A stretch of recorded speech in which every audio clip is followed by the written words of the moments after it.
கொலோசையர் 2ஆம் அதிகாரம் 15ஆம் வசனம் வாசியுங்கள். கொலோசையர் 2ஆம் அதிகாரம் 15ஆம் வசனம். துரைத்தனங்களையும் அதிகாரங்களையும் உரிந்து கொண்டு வெளியரங்கமான கோலமாக்கி அவைகளின் மேல் சிலுவையிலே வெற்றி சிறந்தார். அவைகளின் மேல் சிலுவையிலே வெற்றி சிறந்தார்.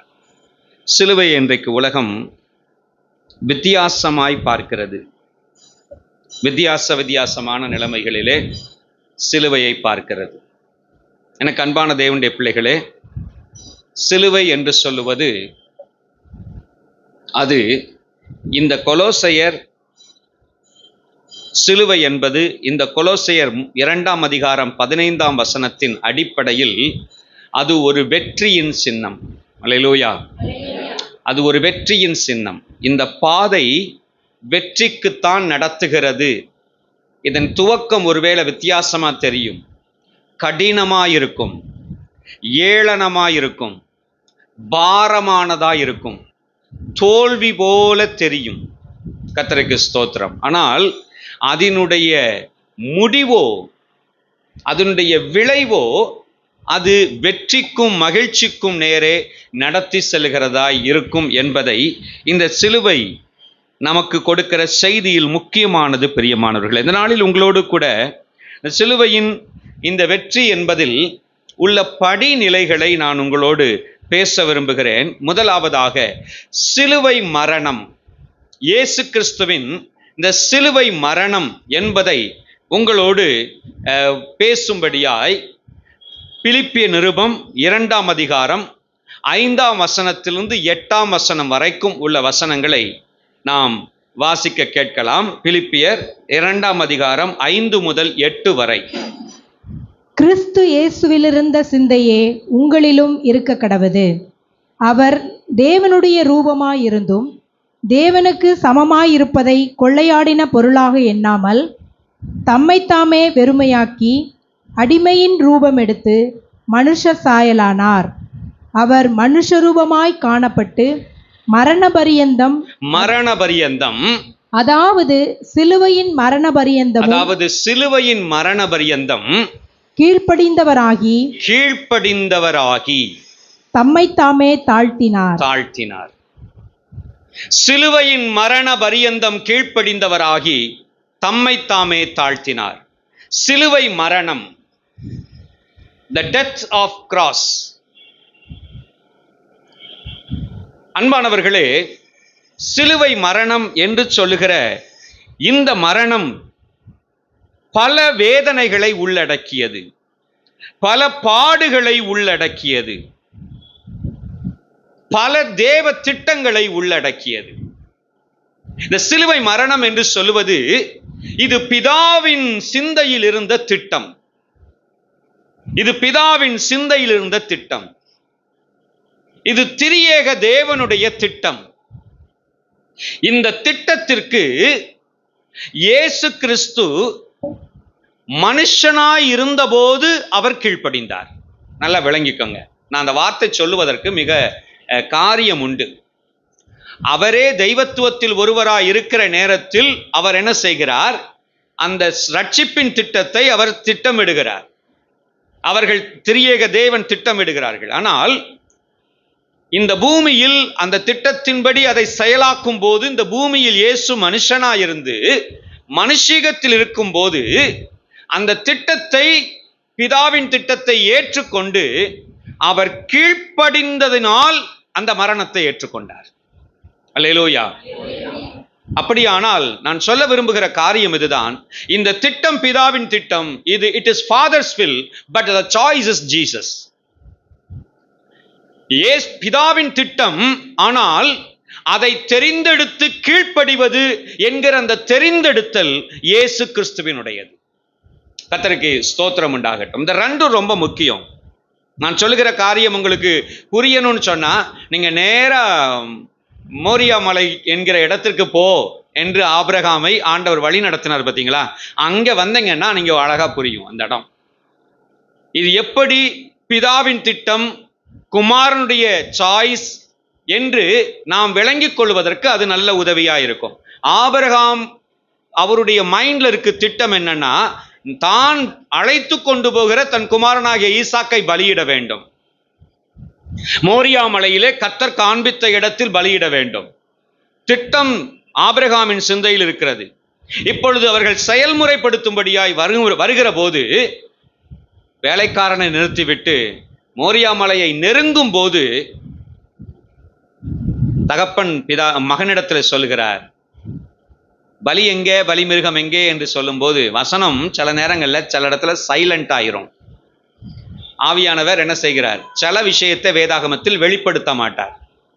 அது வரைக்கும் சொல்லுவார், அதுக்கப்புறம் பேச மாட்டார். அப்படின்னா அங்க என்ன நடந்தது என்பதில் நாம் யூகிக்கும்படியாய் நம் பட்சத்தில் விட்டுவிடப்படுகிறோம். நிச்சயமா அந்த ப்ராபபிலிட்டி என்னவா இருக்கும்? அங்கே ஆபிரகாமும் ஈசாக்கும் நடந்து போகிறார்கள். ஒரு கட்டத்தில் பலிமிருகம் எங்கே, கர்த்தர் பார்த்து கொள்ளுவார். ஓகே, நடந்தாச்சு. கூட கொஞ்சம் தூரம் நடந்த போது எல்லாம் சரிதான்ப்பா, எப்படி பலிமிருகம் கிடைக்கும், கர்த்தர் பார்த்துக்கிடுவார். இந்த காட்டுல, இந்த ஆளரவமற்ற அந்த மலையில எப்படி அந்த பலி, என்ன பிளான்? நீதான் அந்த பிளான். நிச்சயமா ஆபிரகாம் சொல்லித்தான் இருக்க வேண்டும். ஏனென்றால் வசனம் சொல்லுகிற அந்த வார்த்தை யூசேஜ் படி அவன் 14 வயதுக்கு மேற்பட்ட வாலிபன். 14 வயதுக்கு மேற்பட்ட வாலிபன். கொஞ்சம் யோசித்து பாருங்க, அப்படிப்பட்ட ஒரு வாலிபனை அவனுடைய சம்மதி இல்லாமல் கட்டி கிடத்துவது என்பது கஷ்டம். அவனுடைய சம்மதி இல்லாமல். நான் சொல்ல வர்றது என்னன்னா, வேறு காரியங்கள் ஈஸி, வேறு காரியம் காயப்படுத்துவது ஈஸி, ஈவன் கொலை செய்வது கூட ஈஸி.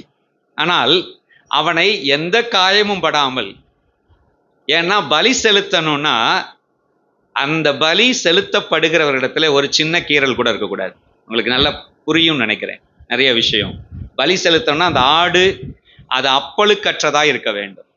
இப்போ ஒரு பலி செலுத்தப்பட வேண்டிய ஈசாக்கு அப்படின்னா பலிபீடத்தில் கிடத்தப்படும் போது எந்த காயங்களோ எந்த பிரச்சனைகளோ இருக்கக்கூடாது. அப்படிப்பட்ட நிலைமையில் ஈசாக்கு அங்கே பலி பீடத்தின் மேல் கிடத்தப்பட வேண்டும் என்று சொன்னால் ஈசாக்கின் சம்மதி இல்லாமல் அது எப்படி சாத்தியம்?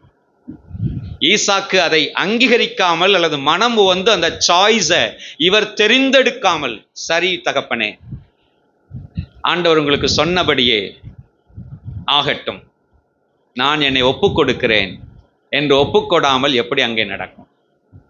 அங்கே ஈசாக்கின் ஒப்புக்கொடுத்தல் என்பது மறைமுகத்தில் இருக்கிறது, மறைவாயிருக்கிறது. எனக்கு அன்பான தேவனுடைய பிள்ளைகளே, இங்கே அதே மோரியா மலையிலே வேத பண்டிதர்கள் இப்படிதான் சொல்றாங்க, அதே பிளேஸ் தான் இந்த எருசலேம், கொல்கத்தா என்பதும் அதே இடம்தான். பின் நாட்கள்ல ஆட்கள் குடியேறி பட்டணங்களாகி நகரங்களாகி அப்படி ஜனப்பெருக்கம் உண்டாகி அப்படிப்பட்ட நிலைமையில அதே இடம்தான் என்று சொல்லுகிறார்கள். கர்த்தருக்கு ஸ்தோத்திரம் உண்டாகட்டும். அங்கே இன்னொரு 2ஆம் ஆதாம் என்று அறியப்படுகிற இயேசு கிறிஸ்துவானவர் பிதாவின் சித்தத்தை செய்ய தன்னை ஒப்பு கொடுத்து பலியாக ஏறுகிறார் பலிபீடத்தின் மேல். கர்த்தருக்கு ஸ்தோத்திரம் உண்டாகட்டும். பிதாவின் சித்தம், but the choice is Jesus. அது இயேசுவினுடைய முன் வந்த ஒப்பு கொடுக்கிற விருப்பம். பிரியமான தேவனுடைய பிள்ளைகளே, இந்த சிலுவை மரணம் என்று சொல்லுவது மிக கொடூரமானது, மிக கொடூரமானது. இந்த மரணம் அவ்வளவு சாதாரணமாய் நிகழ்ந்து விடவில்லை. இதை பற்றிய நிறைய ஆராய்ச்சிகள் இருக்கிறது. சொல்லப்பட்ட எழுதப்பட்ட விஷயங்களை வைத்தே இன்றைக்கு நிறைய ஆராய்ச்சிகளை செய்கிறார்கள். சமீபத்தில் ஒரு ஆராய்ச்சியாளர் அதை செய்தாராம். அவர் ஒரு கைத்தேர்ந்த நிபுணர், மருத்துவ நிபுணர். அவர் சொல்லப்பட்டிருக்கிறவைகளின் படியெல்லாம் இந்த காயங்கள், அந்த ஊன்ஸோட தன்மை, இப்படி நிறைய அவருடைய மனதின் அழுத்தங்கள், கெத்சமனே விவரிக்க முடியாத கொடூரம். கெத்சமனே என்பது விவரிக்க முடியாத கொடூரம். அந்த நிறைய விஷயங்கள் அவர் தீர்மானிச்சு அவர் சொல்றாரு, இயேசு கிறிஸ்துவுக்கு சிலுவையிலே பல முறை அவருடைய இருதயம் முழுக்க ஸ்ட்ரக் ஆகி நின்றிருக்க வேண்டும். பல முறை. நம்ம சொல்றோம் ஒரு கார்டியாக் அரெஸ்ட், நம்ம சொல்றோம். அவர் சொல்றாரு மல்டிபிள் கார்டியாக் அரெஸ்ட் அவருக்கு ஏற்பட்டிருக்க வேண்டும். இந்த வேதனைகள் அப்படிப்பட்டது, இந்த வேதனைகள் அப்படிப்பட்டது. அவர் எத்தனை முறை எத்தனை மணி நேரம் அவர் தூங்கவில்லை, எத்தனை மணி நேரம் உண்ணவில்லை, எத்தனை மணி நேரம் இந்த வியாகுலத்திலேயே இருந்திருக்கிறார். இதெல்லாம் கணக்கிட்டு பார்க்கும்போது சரீர வேதனைகளை விட அவருக்கு அவருடைய எமோஷனல் அந்த அட்டாக், இதெல்லாம் இரத்த நாளங்கள் வெடிச்சு ரத்தம் என்ன செய்யுது, இரத்த நாளங்களுக்குள்ள அடங்கி இருக்கிறதுனால அது என்ன செய்யுது, தெளிவா உள்ள ஓடிக்கிட்டு இருக்குது. இந்த வேர்வை அரும்புகள் அந்த அந்த அந்த ஹோல்ஸ் பக்கத்தில் இருக்கிற இரத்த நாளங்கள்லாம் வெடிச்சு அந்த வேர்வை அரும்புகளுக்குள்ள கூடி ரத்தம் வெளியே வருது. அந்த அளவுக்கு உச்சக்கட்ட பிரஷரை அவருடைய சரீரத்தில் அனுபவிச்சிருக்கிறார். எந்த சிலுவைக்கும் போகலை, எந்த வாரினாலும் அடிக்கலை. அதுக்கு முன்னாலேயே அதை குறித்து சிந்திக்கும் போதே ஆண்டவருக்கு அதனுடைய வியாகுலம் தெரிகிறது. சிலுவை ஏறும்போது அங்கே என்ன நடக்கும் என்பது அவருக்கு தெரிகிறது. ஆகவே அதை பற்றிய அந்த உணர்வில் அவருக்கு அவ்வளவு பயங்கரமான அழுத்தம் இங்கே ஏற்பட்டிருக்கிறது என்று சொல்லு. இந்த மாதிரி ஒன்னொன்னையா ஆராய்ச்சி பண்ணி அவர் என்ன செஞ்சாராம், விளையாட்டு, அதாவது நமக்கு கேட்க விளையாட்டுத்தனமா இருக்கு.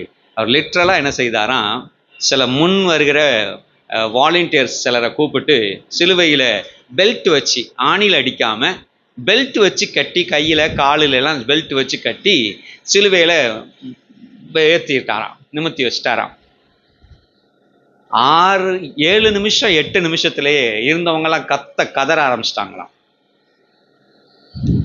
கதற ஆரம்பிச்சிட்டாங்களாம் 7 நிமிஷத்துலேயே. அந்த வாலண்டியர்ஸ் எல்லாம் பெல்ட் கட்டி இருக்கிறதுக்கே ஒரு காயமும் இல்லை, ஒரு பிரச்சனையும் இல்லை.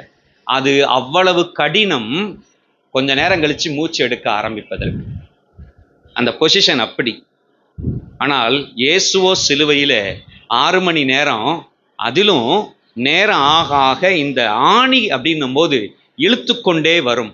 பாடி முழுக்க அந்த சிலுவையை விட்டு முன்பக்கமாய் தள்ளி மொத்த வெயிட்டும் அப்படி இழுத்து கொண்டே வரும். இந்த இழுத்து கொண்டு தொய்ந்து போக டெம்பரா இருக்கிற முழங்கால்கள் இப்படியே லேட் ஆக ஆக அப்படியே இழுத்து மடியும். இந்த மடிந்த நிலைமைக்கு, கொஞ்சம் கால் மடிந்த நிலைமைக்கு வந்துடும். அதுக்கப்புறம் சரீரம் பலன் இழந்து போனதுக்கு அப்புறம் ஒரு மூச்சு விட கஷ்டம். ஒரு மூச்சு எடுக்கணும்னு சொன்னா இவங்க அந்த காலை உண்ணி அப்படி கொஞ்சம் கொடுத்தாதான் மூச்சு உள்ள போகும். அது சாத்தியம் இல்லை, நேரம் ஆக ஆக அதுக்கு சாத்தியம் வராது. இப்படிப்பட்ட ஒரு அந்த சித்திரவதைன்னு சொன்னா அது ஒரு ரொம்ப வித்தியாசமான ஒரு டார்மெண்ட். அது ரொம்ப வித்தியாசமானது, நம்மளால புரிஞ்சுக்கிட முடியாது. சிலுவை பாதை என்று சொல்ற அந்த மரணம் வித்தியாசமானது. அன்பான தேவனுடைய பிள்ளைகளே, லிட்ரலா சொல்லுவோம்னு சொன்னா அவர் வாசிங்களேன், எபிரேயர் 2ஆம் அதிகாரம் 9ஆம் வசனத்தின்படி he tasted death for every man.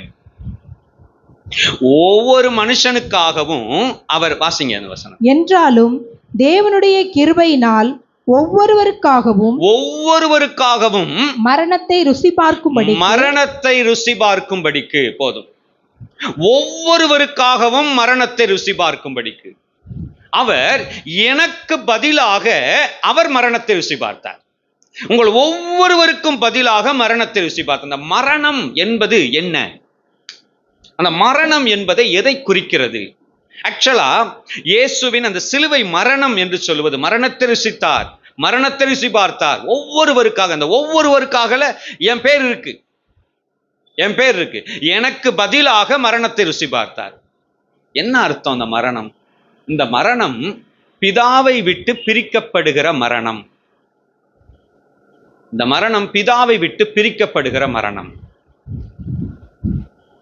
அன்று சொல்லும்போது சொன்னார், அந்த அந்த அந்த காரியத்தை சமீபத்தில் என்னுடைய நோட்ஸ்ல ஒன்றுல பார்த்துட்டு இருந்தேன். அன்று சொன்னாரு, புசிக்கும் நாளில் சாகவே சாவாய், புசிக்கும் நாளில் சாகவே சாவாய். ஆனா புசிச்சுட்டும் அவங்க உயிரோட தான் இருந்தாங்க. அவங்க செத்தது, ஆதாம் செத்தது 930 வருஷத்துல. அப்ப என்ன மரணம் ஏற்பட்டது? தேவனை விட்டு பிரிக்கப்பட்டார்கள். வெளிப்படுத்தின விசேஷம் 20ஆம் அதிகாரம் அதை குறித்து பேசுகிறது. 20, 14, 15 நினைக்கிறேன். அதில் பார்த்தீங்கன்னு சொன்னா தெளிவாய் அந்த வார்த்தை சொல்லுகிறது, தேவனை விட்டு நித்தியமாய் பிரிக்கப்படுவதுதான் மரணம். அதான் இரண்டாம் மரணம். இரண்டாம் மரணம் என்று சொல்லுவது அக்கினியிலும் கந்தகத்திலும் எரிகிற அந்த அக்கினி கடலிலே தூக்கி வீசப்படுவது. இனி தேவனை நிரந்தரமாய் பிரிந்திருக்க வேண்டியதுதான் என்கிற நிலைதான் இரண்டாம் மரணம், அதாவது மரணம் என்பது. இந்த மரணம், பிரிதல் என்பது ஆதாமுக்கு ஏதேன் தோட்டத்தில் ஏற்பட்டது. அதாவது ஆண்டவர் சொன்ன மரணம், நீ புசிக்கும் நாளில் சாகவே சாவாய். ஆண்டவர் நம் ஒவ்வொருவருக்கும் அதே விதிதான் என் மேலே எழுதப்பட்டிருந்துச்சு. பாவம் செய்யறதுனால, பாவியா இருக்கிறதுனால தேவனை விட்டு பிரிந்திருக்கிற மரணத்தில் இருக்கிறேன். இப்ப எனக்காக இயேசுவானவர் அந்த மரணத்தை ருசி பார்க்கிறார். நான் சொல்றது உங்களுக்கு புரியுதா? எனக்காக, ஒவ்வொரு மனுஷனுக்காகவும். அப்படின்னா தான் நம்ம இருக்கிற இடத்துக்கு வந்தாதான் நம்மளை மீட்க முடியும். ஆகவே நம் ஒவ்வொருவருக்காகவும் இந்த பிரிந்திருக்கிற இந்த மரணத்தை ருசி பார்த்து நம்மை ஒப்புரவாக்கினார். நான் பின்னால் அதுக்குள்ள உள்ள விஷயத்தை நான் பேசுறேன். மரணத்தை சந்தித்தார். இந்த பிரிதல் என்பது நரகத்தை குறிக்கிற வார்த்தை. மரணம் என்பது லிட்டரலா நரகம்தான். தேவனை விட்டு நித்தியமாய் பிரிந்திருக்கிற இடம், தேவனை விட்டு நித்தியமாய் பிரிந்து போகிற இடம். இந்த நரகத்தில் என்னெல்லாம் பிரச்சனை இருக்கும்? இயேசு நரகத்தை அனுபவித்தார்.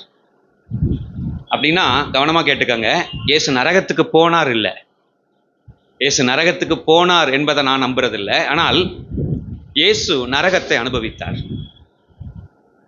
பிரிதலை அனுபவித்தார். தேவனை விட்டு பிரிந்திருக்கிற அந்த பிரிதலை அனுபவித்தார்.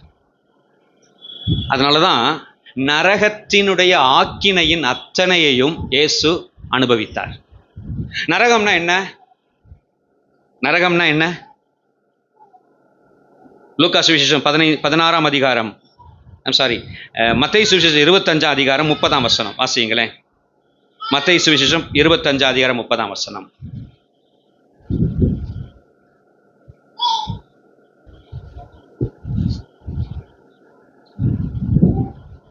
பிரயோஜனமற்ற ஊழியக்காரனாகிய இவனை புறம்பான இருளிலே தள்ளி போடுங்கள். புறம்பான இருளிலே தள்ளி போடுங்கள். இருள் நிறைந்த இடம், இருள் நிறைந்த இடம். நரகத்துக்கு ஒரு இது இந்த வசனத்துல ஒரு தன்மை அப்படின்னு சொன்னா இருள் நிறைந்த இடம்.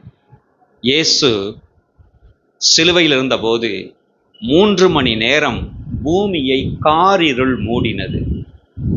இப்ப சிலுவை இருள் சூழப்பட்டதா இருக்கிறது. இருள் வந்துருச்சா? நரக வேதனை என்கிறதனுடைய அந்த தன்மையில் இரண்டாவதாக லூக்கா சுவிசேஷம் 16ஆம் அதிகாரம் 24ஆம் வசனம், நரகத்தில் என்ன தன்மை இருக்கிறது வாசியுங்கள். 16ஆம் அதிகாரம் 24ஆம் வசனம். அப்பொழுது அவன், தகப்பனாகிய ஆபிரகாமே, நீர் எனக்கு இறங்கி லாசரு தன் விரலின் நுனியை, அவர் கேட்கிற ரிக்வெஸ்ட பாருங்க, லாசரு தன் விரலின் நுனியை தண்ணீர்ல நனைச்சு என் நாவை குளிர பண்ணும்படி, அந்த தண்ணியில விரலை தொட்டு இப்படி வச்சு நாவை குளிர பண்ணும்படி அவனை அனுப்ப வேண்டும். ஒரு ரிக்வெஸ்ட், பெரிய ரிக்வெஸ்ட். நரகத்தின் தாகம் மிக பயங்கரமானது. நரகத்தின் தாகம் மிக பயங்கரமானது. thirst of hell totally different what we feel here in this earth. இந்த பூமியில சந்திக்கிற தாகத்திலிருந்து வித்தியாசப்பட்டது. இயேசு கிறிஸ்து சிலுவையிலே அந்த தாகத்தை உணர்ந்தார். இயேசு கிறிஸ்து சிலுவையிலே அவர் கேட்டதே அதுதான். அவருக்காக கேட்டதே, அவருக்காக அவர் சொல்றதே அதுதான். தாகமா இருக்கிறேன். நிறைய நேரம் நமக்கு தியானிக்கும் போது புரியுறது இல்லை, ஏன் தாகமா இருக்கிறேன்னு போய் மற்ற எதையும் சொல்லாத தெய்வம், மற்ற எதையும் சொல்லாதவர், வேதனையா இருக்கு, வலிக்குது, அப்படி எதுவும் சொல்லாதவர், இவ்வளவு பாடா இருக்குது, அப்படி எதையும் சொல்லாதவர், தாகத்தை மட்டும் ஏன் சொல்றார்? நரகத்தின் தன்மையில் ஒன்று அந்த தாகம். இயேசு சிலுவையிலேயே நரகத்துக்கு போகவில்லையே ஒழிய, சிலுவையிலே நரக ஆக்கினையை அவர் சந்தித்தார். ஆகவேதான் அந்த உச்சக்கட்ட அந்த நரகத்தின் தாகத்தை, அந்த வேதனையை ஆண்டவர் உணர்த்தி சொல்லும்படியாய் வெளிப்படுத்துகிறார். தாகமாயிருக்கிறேன். இன்னும் கூட அவருடைய அந்த சிலுவையில் அவர் சந்தித்த வேதனையின் உச்சக்கட்டம்,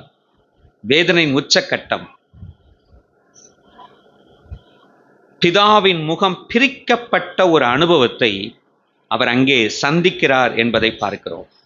மத்தேயு சுவிசேஷம் 27 ஒரு வாசியுங்களேன்.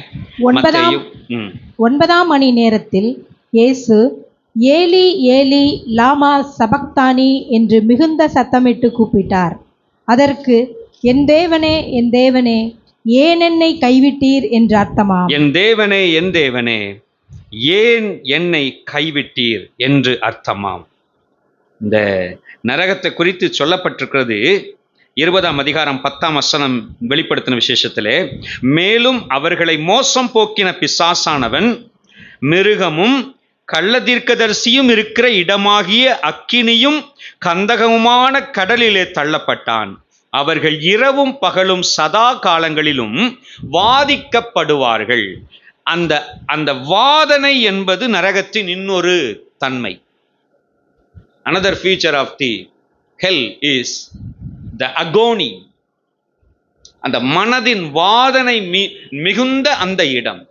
வேறும் not only the physical torturement, சரீரத்தில் உள்ள வேதனை மாத்திரமில்லை, தாகம் எடுக்கிறதும் சரீரத்தில் உள்ள வேதனை மாத்திரமல்ல, அவருடைய உணர்வு சார்ந்த நிலைகளில் மகா கொடூரமான வேதனை. அங்கே பற்கடிப்பு, அந்த வார்த்தை கவனிச்சிருக்கீங்களா? நரகம்னு சொல்லும் போதெல்லாம் பற்கடிப்பு,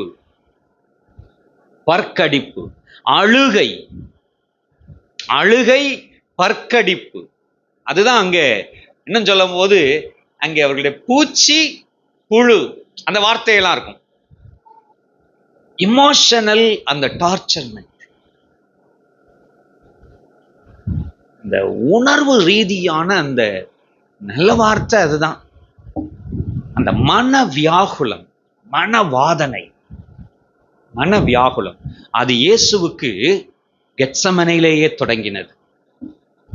பாவத்தின் விளைவாக உண்டாகிற, தேவனை விட்டு பிரிதலின் விளைவாக உண்டாகிற அந்த வாதனை, நரகத்தில் உணரக்கூடிய அந்த வாதனை இவருக்கு இங்க சிலுவையிலேயே சந்தித்து நரகத்திற்கு செல்லவில்லையே ஒழிய நரகத்தின் ஆக்கினையை அனுபவித்தார் சிலுவையிலே. இயேசுவின் சிலுவை மரணம் என்று சொல்லுவது மிக கொடூரமானது. இந்த கொடூர மரணத்திற்கு அவரே தன்னை மனமு வந்து உட்படுத்தி அவர் தெரிந்தெடுப்பாக இந்த சிலுவை மரணத்தை எடுத்து, பிலிப்பி ஆக்கியோன் சொல்லுகிறது போல, சிலுவை மரண பரியந்தம் தாழ்த்தினார், கீழ்ப்படிந்தார். He obeyed even to the death on cross, even to the death, unto the death on the cross. மரணம் வரைக்கும், மரண பரியந்தம் அவர் தன்னை தாழ்த்தி சிலுவை மரணத்தை ஏற்றுக்கொண்டார். இரண்டாவதாக, இயேசுவின் சிலுவை மரணம் அப்படிப்பட்டதாக இருக்கும் என்றால், இயேசுவின் சிலுவை மரணத்தில் அங்கே வெளிப்படுத்தப்படுகிற இயேசு கிறிஸ்துவின் இரத்தம், இயேசு கிறிஸ்துவின் இந்த சிலுவை வெளிப்படுத்தின இரத்தம், அது வல்லமை உள்ளது. அதனுடைய மேன்மையை நாம் தியானம் செய்வோம். கர்த்தருக்கு மகிமை உண்டாவதாக. அவருடைய சிலுவையின் இரத்தத்தின் மூலமாய் ஆண்டவர் நமக்கு பல நன்மையான ஈவுகளை செய்கிறார். அதிலே முதல் காரியம் கொலோசியர் 1 முதல் 20 வரைக்கும் வாசிப்பீர்கள் என்று சொன்னால் வாசியுங்களேன். அவரே சபையாகிய சரீரத்திற்கு தலையானவர், எல்லாவற்றிலும் முதல்வராயிருக்கும்படி அவரே ஆதியும் மரித்தோரிலிருந்து எழுந்த முதற்பேருமானவர். சகல பரிபூரணமும் அவருக்குள்ளே வாசமாயிருக்கும். அவர் சிலுவையில் சிந்தின இரத்தத்தினாலே சமாதானத்தை உண்டாக்கினார். போதும். அவர் சிலுவையில் சிந்தின இரத்தத்தினாலே சமாதானத்தை உண்டாக்கினார். இயேசு கிறிஸ்துவின் சிலுவையில் சிந்தப்பட்ட இரத்தம் மனுக்குலத்திற்கு சமாதானத்தை உண்டாக்குகிறது. The blood of Christ will make peace between God and man. இயேசு சிலுவையில் சிந்தின இரத்தம் மனிதனுக்கும் தேவனுக்கும் நடுவே சமாதானத்தை உண்டாக்கும். It is peace making blood. It is peace making blood. இது சமாதானத்தை உண்டு பண்ணும் இரத்தம். இந்த இரத்தத்தை பார்த்து தேவன் சமாதானம் கொள்ளுகிறார். ரத்தம் என்ன செய்யுமா? இந்த ரத்தம் என்ன செய்யும்? பரிந்து பேசும். இந்த சமாதானம் உண்டாகிறதுக்கு என்ன காரணம்னா, இந்த ரத்தம் பரிந்து பேசும். இது ரொம்ப பிக்சோரியல், அது திருஷ்டாந்தமானது. பழைய ஏற்பாட்டில் ஒவ்வொரு பலிகளும் நமக்கு அதுக்கு அடையாளமா இருக்கு.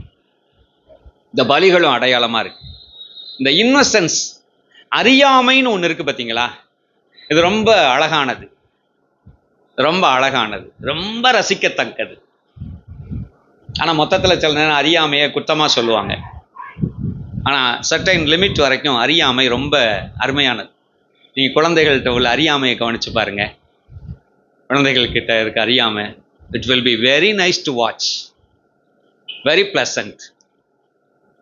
அதே சமயத்தில் பெரியவர்களாகியும் அதே மாதிரி அறியாமையை காட்டிக்கிருந்தா சில நேரம் சந்தோஷமாக இருக்கும், சில நேரம் கடுப்பாக இருக்கும். ஆனால் இந்த அறியாமை பழைய ஏற்பாட்டில், அதாவது இந்த சீரியஸ்னஸ் தெரியாமல் ஜாலியாக நிற்பாங்க தெரியுமா? அப்போல்லாம் ரசிக்கிற மாதிரி இருக்கும். வாங்கடா, ஃபைனல் எக்ஸாமாவது ஆனுவல் எக்ஸாமாவது என்னதாவது, எனக்கு சாக்லேட் வாங்கி கொடு, எனக்கு ஐஸ்கிரீம் வாங்கி கொடு நிற்பாங்க பாருங்க எல்கேஜி பையன். அப்போது அது ரொம்ப இன்ட்ரெஸ்டாக இருக்கும். அது ரொம்ப வாட்ச் பண்ண ரொம்ப நல்லாயிருக்கும். நம்ம தான் கடந்து நம்மளுக்கும் பிபி ஏற்றிக்கிட்டு அவனுக்கும் எதையாவது ட்ரை பண்ணி பிபி ஏற்ற பார்ப்போம். இது இப்படிரா, அது அப்படிரா, அனுப்ப மாட்டாங்கடா, அப்புறம் பாரு அந்த பிள்ளை மாதிரியே திரும்ப போய் அதில் தான் உட்காந்துருக்கணும், அப்படி இப்படின்னு நம்ம தான் தேவையில்லாத இதெல்லாம் காட்டி சொல்லிக்கிட்டு இது பண்ணிக்கிட்டு இருப்போம். டென்ஷன் ஆகிட்டு இருப்போம். நம்மளும் டென்ஷன் ஆகி அவனையும் டென்ஷன் ஆகிட்டு. ஆனால் அவனுடைய அந்த இன்னசென்ஸ் சூப்பராக இருக்கும். நான் சொல்ல வர்றது என்னன்னா, பழைய ஏற்பாட்டில் ஒவ்வொரு தனி மனிதனுக்கும் அவனுடைய பாவத்துக்கு பிராயச்சித்தமாய் பலியிடப்படுகிற ஒவ்வொரு ஆடும் நீங்க கவனிப்பீங்கன்னா அது ஒரு இன்னசென்ட்டா அது பாட்டுக்கு நின்றுக்கிட்டு. கொஞ்ச நேரத்துக்கு முன்னால் வீட்டில் வந்து கூப்பிட்டு வருவாங்க. நீங்க எந்த கசாப்பு கடையில் நிற்கும் பாருங்களேன், அந்த ஆடுகள் எல்லாம் கவனிச்சு பாருங்க. கழுதை எப்படிதான் இவ்வளவு ஜாலியா இருக்குதோ, கூட வந்த ஒண்ணு இங்க தோலை உரிச்சு துண்டு துண்டு ஆகிக்கிட்டு இருக்கு. எப்படிதான், இதுக்கும் கண்ணு இருக்குல்ல, புரிஞ்சிச்சுன்னா இப்படியா நிற்கும்?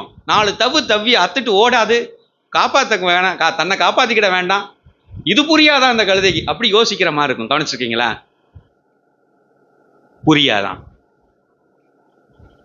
புரியாது.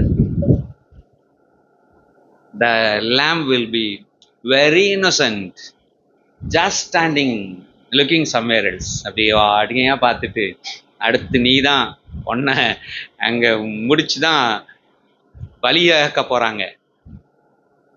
இதுல என்ன பியூட்டினா, எல்லா விவரமும் உள்ள எல்லா சேட்டையும் பண்ணவே அங்க ஜம்மு நிற்பான். இவனுடைய பாவத்துக்கு பிராயச்சித்தமா பலியாக போற அது கொஞ்ச நேரத்தில் இவன் ரத்தத்துக்காக பரிந்து பேசி பலியாகணுமா? கர்த்தர் என்ன செய்வாரு? இந்த ஆட்டுக்குட்டியின் ரத்தம் பரிந்து பேசும். It will intercede. என்ன சொல்லுமா ஆண்டவரை நோக்கி? ஆண்டவரே, இவன் பாவத்திற்கு பரிகாரமாய் என்னை ஏற்றுக்கொள்ளும், இவனை மன்னியும், இவனை விட்டுவிடும், இவனை தண்டியாதிரும், இவனை தண்டனையிலிருந்து எஸ்கேப் பண்ணிவிடும். இந்த இன்னசென்ட் பிளட் பார்த்தீங்களா? இந்த பாவம் அறியாத ஆடு இல்ல, அந்த ஆட்டினுடைய அந்த கூக்குரலை, அந்த விண்ணப்பத்தை இந்த பிதாவானவர் கேட்டு அப்படியே இறங்குவார். இதே கான்செப்ட் தான் சிலுவையில. இதே கான்செப்ட். பாவம் பாவம் பாவம் பாவம்னு சிலுவையில் அம்புட்டு நேரம் சொல்றமே, பாவத்தை போக்கினார், பாவத்தை நீக்கினார், சாபத்தை தொலைத்தார், அம்புட்டு சொல்றமே. அதுவும் 1 2 இல்ல, முழு உலகத்தினுடைய பாவம். ஆனா உண்மையிலே அவருக்கு ஒரு அரை பாவம் கூட என்னன்னு தெரியாது. அல்லேலூயா. முழு பாவம் கூட சொல்ல வேண்டாம், ஒரு அரை பாவம் கூட, பாவம்னா என்னன்னு தெரியாது. அந்த பரிசுத்த ரத்தம் இப்ப சிந்தப்பட போகிறது. அந்த Innocent blood will speak for us, will intercede for us. நமக்காக பரிந்து பேசும் பிதாவை இம்மீடியட்டா பலன் கிடைக்கும். ஏன்னா அது பாவம் இல்லாத ஆடு. இதுதான் அந்த பழைய ஏற்பாட்டினுடைய கான்செப்ட்ல இருந்து நமக்கு கிடைக்கிற செய்தி. அந்த இன்னசென்ஸ், அந்த அறியாத, பாவம் அறியாத அவரை, இன்னும் வசனம் ரொம்ப அழகா அது சொல்லுது பாருங்களேன். பாவம் அறியாத அவரை நமக்காக என்ன செய்தாராம்? பாவமாக்கினார். பாவம் அறியாத அவரை பாவமாக்கினார். இரண்டாவதாக, இந்த இயேசு கிறிஸ்துவின் இரத்தம் நம்மை அப்படி பாவமறியாத அந்த இரத்தம் நம்மை என்ன செய்யுது? பிதாவையும் நம்மையும் ஒப்புரவாக்கும்படி பரிந்து பேசுகிறது. அந்த ஜெபம் உடனே கேட்கப்படுகிறது. 2 பேரும் பகைஞர்களாய் இருந்த இருவரும் ஒப்புரவாக்கப்படுகிறார்கள். 2 பேருக்கும் மத்தியில், தேவனுக்கும் மனிதனுக்கு இடையில சமாதானம் உண்டாகிறது. இரண்டாவதாக, இந்த இரத்தம் என்ன செய்கிறது? 1 பேதுரு 1ஆம் அதிகாரம் 18ஆம் 19ஆம் வசனம், இந்த இரத்தத்தினாலே உங்கள் முன்னோர்களால் பாரம்பரியமாய் நீங்கள் அனுசரித்து வந்த வீணான நடத்தையினின்று அழிவுள்ள வஸ்துக்களாகிய வெள்ளியினாலும் பொன்னினாலும் மீட்கப்படாமல் குற்றமில்லாத மாசற்ற ஆட்டுக்குட்டியாகிய, நீங்கள் எப்படி மீட்கப்பட்டீர்களாம்? குற்றமில்லாத மாசற்ற ஆட்டுக்குட்டியாகிய கிறிஸ்துவின் விலையேற பெற்ற இரத்தத்தினாலே மீட்கப்பட்டீர்கள். கிறிஸ்துவின் விலையேற பெற்ற இரத்தத்தினாலே மீட்கப்பட்டீர்கள். அல்லேலூயா, அல்லேலூயா. கர்த்தருக்கு ஸ்தோத்திரம் உண்டாகும். நீங்க செஞ்ச பாரம்பரியமா பண்ணிட்டு வந்த வேற எந்த செயல்களும் உங்களை மீட்கவில்லை. நீங்கள் இயேசு கிறிஸ்துவின் குற்றமற்ற மாசற்ற இரத்தத்தினாலே மீட்கப்பட்டீர்கள். You are redeemed by the blood of Jesus. இயேசுவின் இரத்தத்தினால் மீட்கப்பட்டீர்கள். இந்த சிலுவை வெளிப்படுத்தின இயேசுவின் இரத்தத்தினால் தான் நாம் மீட்கப்படுகிறோம். மூன்றாவதாக, இதே பகுதியினுடைய அந்த காரியத்தில் இயேசுவின் இரத்தம் என்ன செய்கிறது என்கிறதுல மூன்றாவதாக, எபிரேயர் 9ஆம் அதிகாரம் 22ஆம் வசனம் சொல்கிறதின் அடிப்படையில் இயேசு கிறிஸ்துவின் இரத்தத்தினாலே சுத்திகரிக்கப்படுகிறோம், மன்னிக்கப்படுகிறோம். இயேசு கிறிஸ்துவின் இரத்தத்தாலே சுத்தமாக்கப்படுகிறோம். வாசிங்கள் அந்த வசனத்தை. இவ்விதமாய் நியாயப்பிரமாணத்தின்படி கொஞ்சம் குறைய எல்லாம் இரத்தத்தினாலே சுத்திகரிக்கப்படும். இரத்தம் சிந்துதல் இல்லாமல் மன்னிப்பு இல்லை. இரத்தத்தினாலே எல்லாம் சுத்திகரிப்பு உண்டாகும், இரத்தத்தினாலே மன்னிப்பு உண்டாகும்.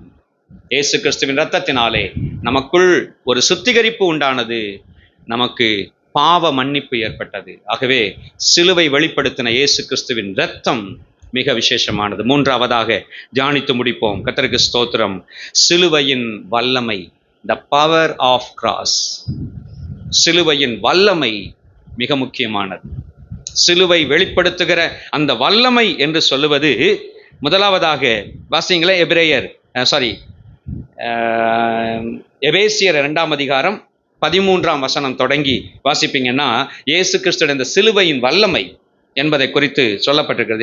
எபேசியர் 2ஆம் அதிகாரம் 13ஆம் வசனத்திலிருந்து 16ஆம் வசனம் வரைக்கும். முன்னே தூரமாயிருந்தீர்கள், இப்பொழுது சமீபமானீர்கள். கிறிஸ்துவின் இரத்தத்தினாலே சமீபமானீர்கள். எப்படி எனில், அவரே நம்முடைய சமாதான காரணரானார். அவரே நம்முடைய சமாதான காரணரானார். வாசிங்க. இருதரத்தாரையும் ஒன்றாக்கி பகையாக நின்ற பிரிவினையாகிய நடுச்சுவரை தகர்த்து சட்டதிட்டங்களாகிய நியாயப்பிரமாணத்தை தம்முடைய மாம்சத்தினாலே ஒழித்து இருதரத்தாரையும் தமக்குள்ளாக ஒரே புதிய மனுஷனாக சிருஷ்டித்து இப்படி சமாதானம் பண்ணி பகையை சிலுவையினால் கொன்று அதனாலே இருதரத்தாரையும் ஒரே சரீரமாக தேவனுக்கு தேவனுக்குள் ஒப்புரவாக்கினார். He reconciled us. நம்மை ஒப்புரவாக்கினார். கவனிக்கிறீங்களா? விலகி நிற்கிறீங்களா? தூரமா நிற்கிறீங்களா? இல்ல தேவனோட ஒப்புரவாக இருக்கீங்களா? நீங்கள் ஒப்புரவாக இருக்கிறீங்கன்னா அதுக்கு காரணம், பகையை சிலுவையிலே அழித்து கொன்று நினைச்சிட்டு இருந்துச்சு, பாவம் நினைச்சிட்டு இருந்துச்சு, சாத்தான் நினைச்சிட்டு இருந்தான் இவரை நான் சிலுவையிலே கொன்றேன் என்று. ஆனால் அங்க நடந்ததோ மாறி நடந்துருச்சு. இயேசு நிறைய எதிராளிகளை பிடிச்சி சிலுவையில் அவர் கொன்றாராம். அல்லேலூயா.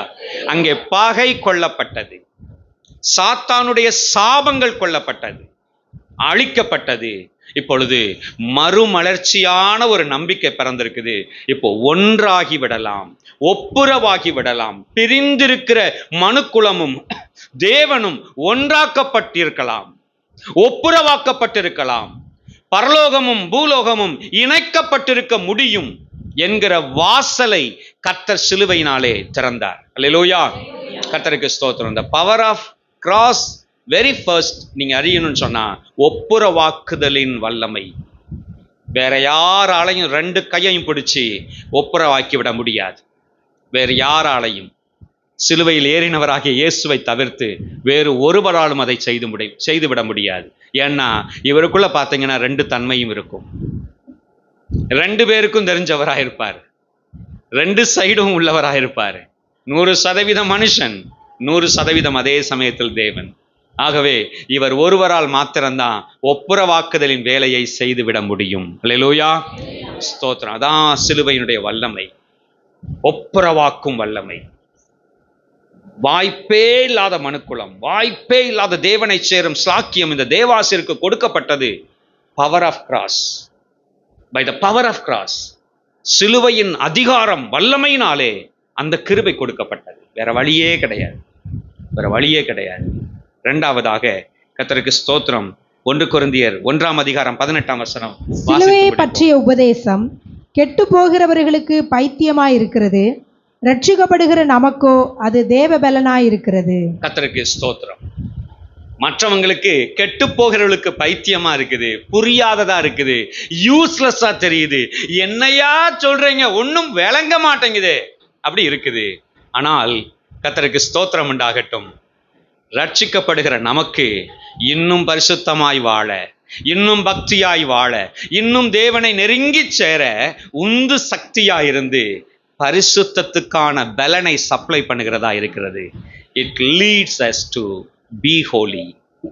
பரிசுத்தமாய் வாழ நம்மை நடத்துகிறதா இருக்கிறது.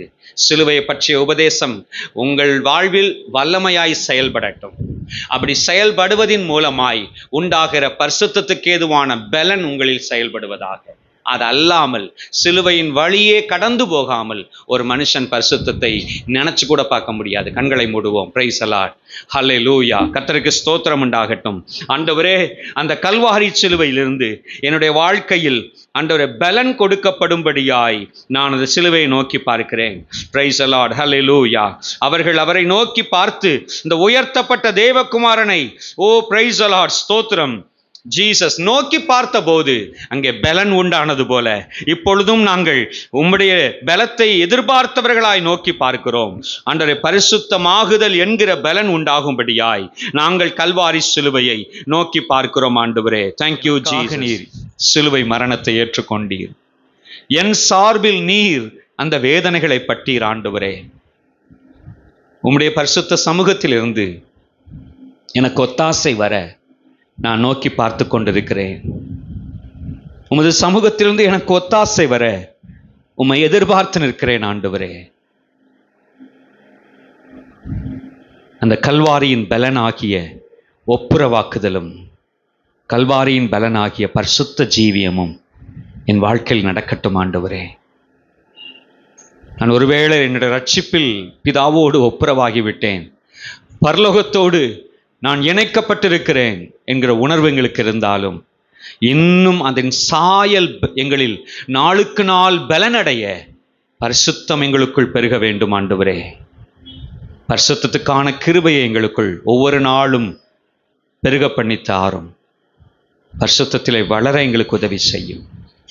சிலுவையின் உபதேசம் எங்களுக்கு தேவ பலனாயிருந்து எங்களை நடத்தட்டும். பரிசுத்த பிதாவை எங்களை ஒப்புக் கொடுக்கிறோம். ஆசீர்வதிக்கிற நம்முடைய பரிசுத்த கரத்தில் தாழ்த்தி தருகிறோம். ஆண்டவரே, தெய்வ மகிமையின் பிரசன்னம் பூரணமாய் விளங்குவதாக.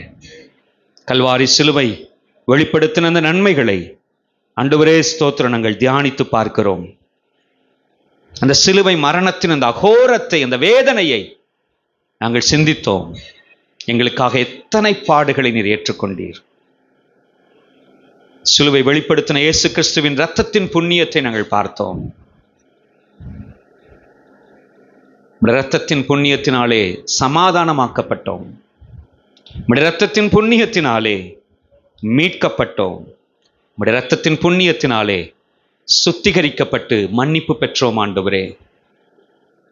இப்பொழுது இயேசு கிறிஸ்துவின் கல்வாரி சிலுவையின் அந்த வல்லமையை அனுபவிக்கிற கிருபை பெற்ற கூட்டமாய் எங்களை ஏற்படுத்தி வைத்திருக்கிறீர். ஒப்புரவாக்குதலின் ஊழியத்தை பெற்றிருக்கிற நாங்கள் இன்னும் அநேகரை ஒப்புரவாக்க ஆண்டவரே நாங்கள் கிரியை செய்யும்படி எங்களை அபிஷேகம் பண்ணும், எங்களை பலப்படுத்தும் ஆண்டவரே. anoint us and send us. எங்களை அபிஷேகியும், எங்களை அனுப்பும் ஆண்டவரே. உடைய ஒப்புரவாக்குதலின் செய்தியை எடுத்துக்கொண்டு போகிறவர்களாய் எங்களை அனுப்புவீராக. கிருபையின் கரத்தில் ஒப்புக் கொடுக்கிறேன். ஆசீர்வதியும். பரிசுத்தமாகுதல் எங்களில் ஒவ்வொரு நாளும் நடக்க கிருபை தாரும். இயேசுவின் நாமத்தில் ஜெபிக்கிறோம் எங்கள் பிதாவே. என் ஆத்துமாவே கர்த்தரை ஸ்தோத்தரி, முழு உள்ளமே பரிசுத்த நாமத்தை ஸ்தோத்தரி. என் ஆத்துமாவே கர்த்தரை ஸ்தோத்தரி, கர்த்தர் செய்த சகல உபகாரங்களை மறவாதே. Glory to God. Hallelujah. Hallelujah. Praise the Lord. கர்த்தர் உங்களை ஆசீர்வதிப்பாராக.